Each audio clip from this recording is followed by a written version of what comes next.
오늘도 지식 한 잔으로 지식 갈증 해소해 보시죠. 경제살롱의 박재민입니다. 오늘도 저희와 함께할 외신 캐스터죠. 김기현의 캐치 더 월드 김기현 캐스터 모셔봤습니다. 어서 오세요. 안녕하세요. 캐스터월드 김기현입니다. 반갑습니다. 네, 사실 이 외신 소식을 저희가 일주일 내내 매일 전달해 드리면 가장 좋겠지만, 그렇죠. 저희가 뭐 현실적으로 그러지 못하다 보니 지금은 일주일에 한 번씩 총망라해서 전달을 해 드리고 있는데, 네. 뭐 기회가 된다면 나중에 라이브로 그렇죠. 네. 많은 후원과 많은 PPL은 굉장히 커다란 도움이 됩니다. 여러분의 빠른 외신 업데이트를 위해서 도와주세요. 여기 네. 뒤에 그 벽이 희잖아요. 왜 흰 줄 알아요? 다 이거 하나씩 붙여야 하나씩 붙여야 되는 거야. 여기 붙여야죠. 일단 기다리고 있어요. 이게 빈 공간이에요. 그 여백입니다. 먼저 하실 분, 네. 네. 빨리 연락을 요 밑에 나가고 있을 거예요. 네, 그렇죠? 여기 뭐 브랜드 하나 들어오잖아요. 그럼 이거 간판 뗍니다.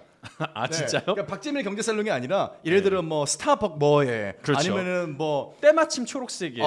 뭐 커피는 필요하고요. 그런 네. 느낌인 거죠. 자, 어쨌거나 좋습니다. 외신 소식 전달해 드리겠습니다. 네. 자, 누구보다 빠르게 외신 소식을 신속 정확하게 전달해 드리는 캐치 더 월드. 지금 속보로 뜬 소식부터 먼저 전달해 드려야 될 것 같습니다.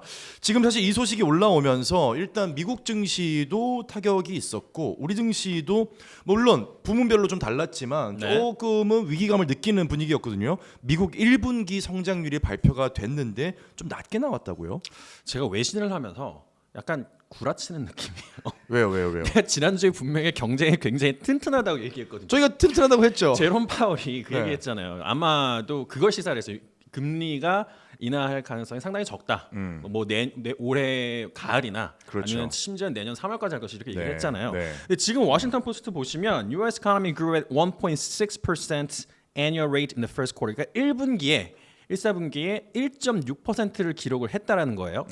sharp slowdown. 자, 이게 기사에서 sharp, 뭐 drastic 이런 표현 나오면 뚝 떨어진 거예요. 그렇죠. 이게 떨어지는 게 이렇게 떨어지면 각도가 좀 완만하죠. 근데 샤프라는 거는 진짜 이렇게 뾰족하게 뾰족한, 이렇게 떨어지는 거거든요. 완전 떨어졌다는 네. 얘기거든요. 그래서 이게 22년에 2분기 마이너스 성장률 한 이후에 7분기만 가장 낮은 수치인데 오. 이게 이제 상무부가 얘기를 한 거고 네. 또 전문가 전망치보다 무려 1%포인트나 낮게 책정이 된 거거든요. 그렇군요. 이게 이런 책정치는 뭔가 되게 큰 천재지변. 예를 들면 코로나 때 막 1% 미만 2% 이렇게 막 떨어졌었잖아요.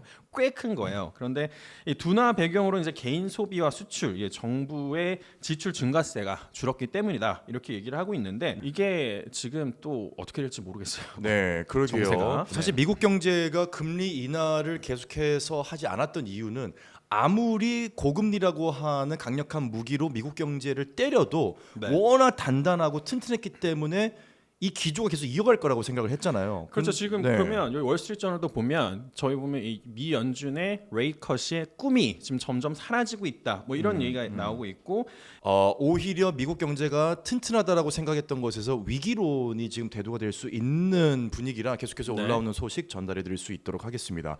다음 소식입니다. 이스라엘 하마스 전쟁 때문에 미국 대학가가 들썩이고 있다고요? 그 ABC 뉴스 지금 보시면 저게 라이브로 업데이트 되던 걸 제가 가지고 왔어요. 아무래도 이제 우리나라가 외신하면 주로 생각나는 게 뭐 뉴욕 타임즈, 워싱턴 그렇죠. 포스트, CNN 이런 건데, ABC. 근데 ABC 뉴스 같은 경우는 사실 미국 내 사정을 다루는 데는 저희가 좀 빨리빨리 업데이트가 되는 편이기도 하고 네. 많은 분들이 보시기도 합니다. 지금 저희 보면은 USC에서 93명이 구속이 됐다라고 나왔는데 체포가 지금 됐다고? 훨씬 더 많이 체포가 됐어요. 컬럼비아대에서 일단 시작을 했는데 아. 프린스턴대랑 하버드도 동참을 했습니다. 그러니까 그 대학 입장에서 동참을 한 건 아니고 네. 이제 이게 학생들이 동참을 시작한 건데 이게 따지면 우리나라에서 뭐 서울대, 연대, 고대, 서강대 뭐 이런 그 위에 있는 유수의 대학들이 그렇죠. 동시에 다발적으로 시작을 네. 한 거예요. 그러다 보니까 이머슨 대학에서는 108명이 구속이 됐고 경찰 4명이 다쳤고 네. 뭐 텍사스 주립대 오스틴 캠퍼스 지금 거기 삼성 반도체 공장이 있는 곳이죠. 거기 20명이 넘게 구속이 되기도 했고 테이저 건까지 이렇게 동원이 되어 있는 상태예요. 그래서 카린 장피르 백악관 대변인은 언론 브리핑에서 대학 캠퍼스에서 표현의 자유와 토론, 차별이 없는 거 중요하다고 믿는다. 바꿔 얘기하면 일단 표현의 자유를 지지한다고 얘기를 하는 거죠. 네. 표현의 자유를 지지한다라고는 하지만 이 문제가 뭐냐면 너무 많은 사람들이 다치고 있기도 하고 바이든은 유대계와 청년층이 주 지지층입니다. 그렇죠. 그리고 가장 큰 문제가 되는 것 중에 하나가 또 이제 대학 내 또 아니면 이 근처에 있는 모든 네. 유대계 사람들의 안위도 안전도 문제가 되고 있죠. 네. 사실 우리나라는 시내 가다 보면은 뭐 우리가 총 맞아 죽을 걸 걱정하진 않잖아요. 네. 근데 사실 미국은 총기 사건도 꽤 많이 문제가 됐는 데다가 이런 안전 문제가 아무래도 좀 크게 대두가 될 수 있기 때문에 네. 그래서 지금 좀 이게 미국에서 사회적으로 큰 이슈가 되고 있습니다. 네. 현재 일어나고 있는 시위의 배경이 되는 이스라엘이 최근에 또 다른 공격을 준비하고 있다는 소식이 들어왔습니다. 네, 맞습니다. 가디언 한번 보실 텐데요. 지금 가디언 보시면 Israel thought to be preparing to send troops into Rafah. 라파에 트룹들을 그러니까 파병을 할 것처럼 보인다라는 기사입니다. 일단은 지금 이스라엘군이 하마스 최후의 보루로 여겨지던 가자지구 최남단 도시 라파 공격을 위해서 이제 잔류시켰던 주력 보병 여단을 설치시켰습니다. 제가 좀 이게 지도를 보고 설명을 드리면 네. 이게 이스라엘에서 이제 가자지구예요. 그렇죠. 여기가 가자지구고 이 칸 유니스라는 곳이 가자지구에서 가장 큰 도시이고 그렇죠. 이제 그 하마스가 주력해 있는 곳은 이 하블라와 가자 시티 이쪽이죠. 네. 그럼 지금 이스라엘이 다 전방위로 압박을 가하고 있고 네. 여기 보이는 노란 줄은 뭐냐 이제 대피로란 말이죠. 네. 라파는 바로 이 부분에 위치를 하고 있습니다. 그렇죠. 근데 이 주력 부대를 보내서 여기 이 국경이 이집트로 통하는 국경이기 때문에 이스라엘이 유일하게 막을 수 없는 곳이에요. 그렇죠. 사실은 이제 이 전쟁 초반에는 이집트가 저 출입구를 심지어 좀 닫으면서 막았었죠. 예. 네. 근데 그마저도 사실 이스라엘이 관여할 수 있는 이 문은 아니었잖아요. 그렇죠. 네. 그런데 이제 이 부분에 대해서 여기를 공격을 해서 함락을 시킨다? 그러면 뭐 나가면 바다인데 이제 그렇죠. 여기에서 하마스도 완전 고립이 돼버리는 거죠. 사면초가가 되는 그렇죠. 거죠. 사면초가 되기 때문에 지금 그 공격을 하려고 지금 이스라엘이 마지막 이야기를 하고 있는 것 같고 네.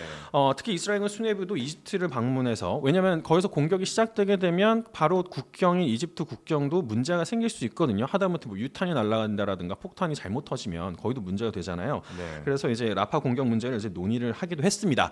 자, 이런 분위기가 터지니까 지금 하마스가 또 뭘 했냐면 하마스가 인질을 공개를 했어요. 아이고야. 본인이 네. 이제 잡고 있던 인질을 공개를 했는데 그 인질이 이름이 허시 골든버그 폴린이라는 이중 국적의 인질이었습니다. 이름만 봤을 때는 미국계 네. 인물인 것 같은데. 맞아요. 그래서 이중 국적이고 미국에 살고 있다 이제 이스라엘로 넘어갔는데 그렇군요. 지금 현재 납치된 지 한 자기 말로는 200일 정도 됐다 그래요. 네. 그러면 지금 현재 전쟁이 발발한 지 200일째니까 비교적 최근에 찍었다라고 볼 수 있는 영상이기도 네, 합니다. 네. 정확한 날짜는 아직 공개되진 않았어요. 근데 이게 사실 이제 CNN 같은 경우에서는 그렇게 분석을 합니다. 하마스의 인질 영상에서 나타난 모든 인질들이 공통적으로 이스라엘 정부 비판을 하고 있습니다. 그렇죠. 그러니까 압박을 받았을 것이다라는 그렇죠. 얘기죠. 선전인 거죠. 그렇죠. 선전이죠. 이거를 통해서 이제 전 세계에 어떻게 이목을 좀 집중시켜서 이걸 좀 마무리를 지려고 하는 그런 것처럼 보이는데 아무튼 지금 이 라파로 보내고 있고 상황이 그러다 보니까 지금 조금 또 다시 급박하게 진전이 되는 게 아니냐. 다행인 거는 지금 이스라엘과 이란으로 확전될 가능성은 조금 줄어들었다는 네, 거죠. 네. 둘 다 한 번씩 주고받았고 그냥 여기서 끝내자. 그러니까 이제 이스라엘도 그냥 돌려서 라파만 막아서 이것만 끝내버리면 더 이상 이제 문제 생길 것이 없으니까. 네. 그래서 이제 조금은 소강 상태로 접어든 게 아닌가라는 생각을 해봅니다. 이스라엘과 하마스 사실 굉장히 좀 복잡한 문제인데 여기에 저희가 뭐 가치 평가를 하기 전에 그에 앞서서 일단 무고하게 잡혀 있는 인질들 그리고 부상과 피해를 입은 무고한 시민들의 좀 빠른 회복과 자유를 누릴 네. 수 있는 그날이 빨리 오기를 진심으로 바라겠습니다. 네. 다음 소식입니다. 지금 미국 외교의 사령탑이 중국을 방문 중이라고요? 네, 토니 블링컨 미 국무장관이 지금 중국을 방문 중입니다. 국무장관급이 지금 중국을 갔군요. 네, 이건 뉴욕 타임즈 보시겠습니다. 뉴욕 보시면 여기 블링컨이 China to promote some ties라고 하는데 그 말인즉슨 여기에서 이게 좀 둘이 관계가 개선이 됐다 이런 얘기를 좀 보여주는 거죠. 그래서 시내 관광도 하고 저 사진 보시는 것처럼 그다음에 농구 경기도 관람을 했고요. 또 이제 상해에 이제 뉴욕대 캠퍼스가 있어서 캠퍼스에서 이제 그 학생들과 이야기도 좀 해보고 했는데 네. 문제는 그 사이에 미국은 또 중국 견제 움직임을 보였습니다. 그래서 미국 내 기업에 위협이 될 수 있는 기업들이라든가 미국 기업에 이제 반할 수 있는 미국 이 기업 이익에 반할 수 있는 기업들 억제를 하려고 하는 움직임들을 좀 보이기 시작했는데 어허. 그래서 여기서도 헤드라인이 그렇잖아요. While the U.S. severs others, severs는 이제 억제하다는 뜻이거든요. 네. 그래서 보면은 이제 여기 fragile cooperation between U.S. and China라 그러잖아요. 정말 살얼음 판이라는 거예요. 그렇죠. fragile하면 되게 깨지기 쉬운 네, 이런 부서지기 거잖아요. 쉬운. 그래서 fragile, 뭐 threaten 이게 약간의 조금 부정적인 의미를 내포하고 있는 이런 네. 단어들인데 그래서 이제 미중 관계가 겉으로는 나아지고 있는 것처럼 보이지만 그렇지는 않다. 지금 뭐 철강, 태양광 패널에 지금 관세를 이미 붙어 있잖아요. 그 트럼프 때부터 더 네. 심하게 붙어 있는데 관세를 올릴 가능성도 있어 보이고요. 네. 그리고 미국이 이제 경제 특히 이제 본인에 갖고 있는 기술에 대한 접근을 아예 못하도록 철저하게 지금 견제를 하고 있죠. 네. 지금 우리가 이제 영상을 녹화하고 있는 이 시간에 왕이 외교부장과 만났어요. 토니 아하. 블링컨 네. 장관이 그래서 지금 만났다는 것까지는 올라왔는데 아마 이야기들은 뭐 대만에 관련 얘기가 나올 가능성 높고요. 그 다음에 중국의 무역 관행. 이게 미국에서 우려를 제기하던 내용들이죠. 뭐 그렇죠. 과잉 생산뿐만 아니라 의제에 나올지는 모르겠습니다만 어쨌든 지금 중국 항구에서 북한 무기가 네, 러시아로 넘어가고 있는 걸 포착을 했거든요. 셀러라이트가. 그렇죠. 그래서 네. 그런 것들도 얘기가 나올 수도 있을 것 같아요. 네. 그래서 내용은 나중에 업데이트 할 수 있으면 하도록 하겠습니다.